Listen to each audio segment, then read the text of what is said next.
kanayon. Inigpakita si mong himaya, mahingpit ang akong kalipay. Kini nga salmo gikanta sa tuang salmista tungod sa dakong paglaom niya sa Dios. Ang iyang pagsalig iyang gibutang sa mga kamot sa Dios, kay tungod nakahibalo siya nga kaniya lamang ana ay kahingpitan sa kinabuhi.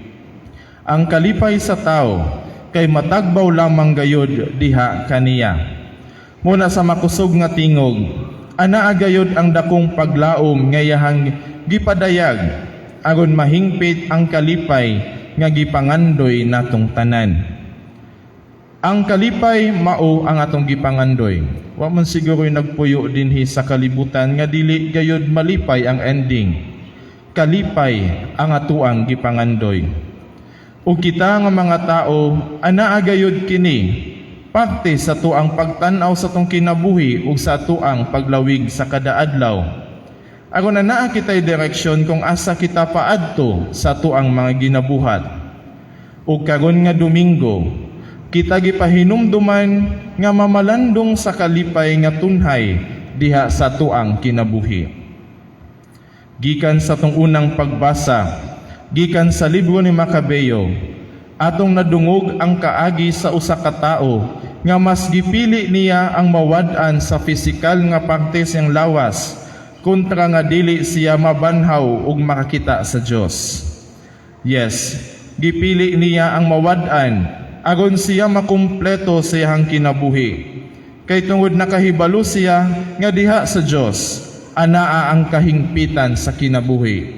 It is part of our faith. Sa last part gayud sa maong credo, nag-ingon dito, we look for the resurrection of the dead and the life of the world to come. Ang atuang kalipay sa umaabot. Si Makabeo ang inilang leader sa piniling katawhan. Mingtuo sa pagkabanhaw sa mga minatay, ug siya mismo nagasalig sa Dios. Kay diha sa pagkabanhaw, mahingpit gayud ang tanan. Makatagamtam kita sa kalipay na tuang gipangandoy sa tuang kinabuhi. O kini nga punto, kay gipalawuman ni San Pablo sa iyang sulat ngadto sa taga Tesalonica. Ingon siya, adunay kahingpitan sa kalipay sa tao, kay tungod ang Dios faithful man sa iyang mga pulong. Muna ang kalipayng tunhay nato, kay dili tungod sa tuang mga maayong nabuhat, kundi dili tungod gayud sa pagkasiya sa kinaiya gayod sa Dios. Ang Dios ang sumbanan sa tong kalipay, ug siya usab ang tuburan niini, ug siya usab ang maghingpit niini sa katapusan sa tuang kinabuhi. Kini ang ato ang makita sa tuang pagtuo. Ang source sa kalipay kay ang Dios, kay tungod siya man kay faithful sa iyang mga pulong. Ug ang tao mugakos sa maong initiative sa Dios, aron kita kay makasinati usab sa kalipay nga tunhay. Tungod niini, diha sa tuang ebanghelyo, mas naklaro kini nga punto sa dihang gipangutana si Jesus ug usa ka leading question. Kana ganing ang nangutana kay nakahibalo na kung unsa ang tubag, muning nahitabo dinhi sa atuang ebanghelyo. Ang Saduceo dili mutuo sa pagkabanhaw, pero nangutana sila kang Jesus may tungod sa pagkabanhaw. Ana ay purpose, and this is a leading question. Muna, siguro ang tumong sa pagpangutana, kay siguro ang pagbitik kang Jesucristo. Kaya mga Saduceo, dili man mutuo sa pagkabanhaw. Muna, pero gitubag hapon ni Jesucristo ang maong pangutana, pinaagi sa pag-ingon. Kay dili na sila mahimong mamatay, kay daw mga anghel na sila ug mga anak sa Dios, isip mga anak sa pagkabanhaw. Kini usa ka nindot nga tubag alang sa maong pangutana, kay tungod kini naghisgot mahitungod sa hingpit nga kalipay. Diin makita nato ang Dios ug siya ang source niini. Only in seeing God face to face, matagamtaman nato ang kalipay nga tunhay, sama sa mga anghel nga kanunay nagaatubang ug nagasimba atubangan sa Dios. Ug maupod kini ang tumong sa mga sulat sa mga santos o sa mga doktor o theologian sa simbahan. The beatific vision to see God face to face mao ang atuang tumong ug mahingpit gayud ang atuang kalipay. Sama sa inspirasyon dinaa sa nabasa ni Saint Ignatius ni Saint Francis Xavier, unsaon nimo maimo ang kalibutan pero kawad-an ka sa imuhang kalag sa pag-accumulate ni ining mga butang. Kini ang nakapahimo kaniya nga mingsangyaw ug minghawa sa Europa ug minganhi dinhi sa Indies sa East of Asia aron sa pagsangyaw sa maayong balita. Mga igsoon, kini ang ato ang pamalandungan karon nga Domingo kay tungod basig nakalimot kita sa kalipay nga tunhay sa tuang kinabuhi. Yes, anaa ang kalisdanan, kapait o kalisod sa karon nga panahon. But let us not equate these physical pains to the existence of everlasting life.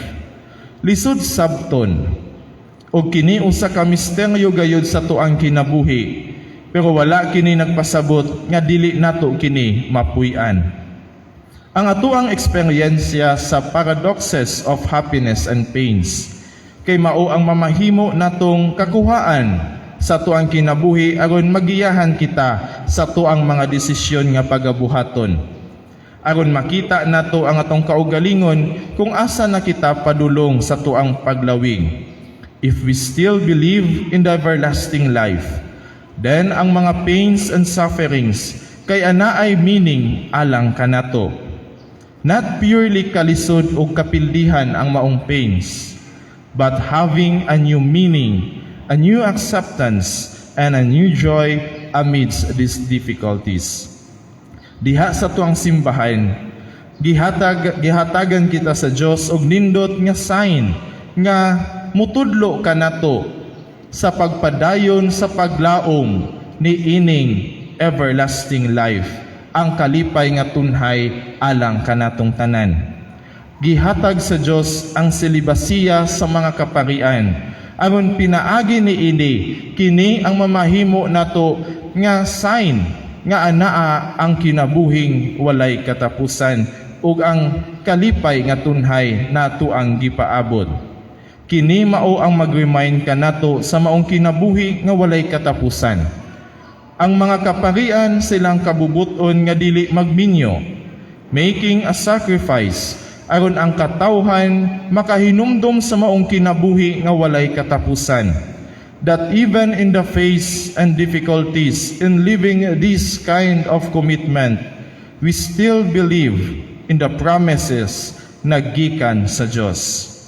Ang kinabuhi sa selebasya kay mao ang paghatag sa kinatibuk-an ngadto sa Dios. Walay laing concern kundi ang Dios lamang. Like the angels in heaven that always adore God, always nagabuhat siya mga sugo. To live celibacy is to live like angels, nga kanunay nakatagamtam sa kalipay nga tunhay. Kita nga mga Katoliko, dili unta makalimot sa maong kalipay nga tuang gipangandoy sama sa giingon sa laing parte sa tong ebanghelyo. Seek first the kingdom of God, and everything will be added unto you. May the celibate life of priests be our reminder to look always to the everlasting life and everlasting happiness. Always ready to give the life for the sake of the kingdom, aron makatagamtam sa kalipay nga walay katapusan diha gayud sa atubangan sa Dios. Sa katapusan, mga kaigsuunan, kini ang atong pangayoon na grasya sa Dios nga mamahimo kitang magmalig-on sa atong focus sa kalipay nga tunhay. Let us not allow ang ato ang mga kalibutanon nga eksperyensya nga mamahimong makapawala kanato sa atong focus sa ato ang goal nga mahingpit ang ato ang kalipay. And even if the sign, the priest living in a celibate life, fail to do so, let us not be use it as a reason to hinder and not anymore to believe an everlasting life. Kanunay naa kini, gi-offer sa kanunay ang kinabuhi alang kanatong tanan.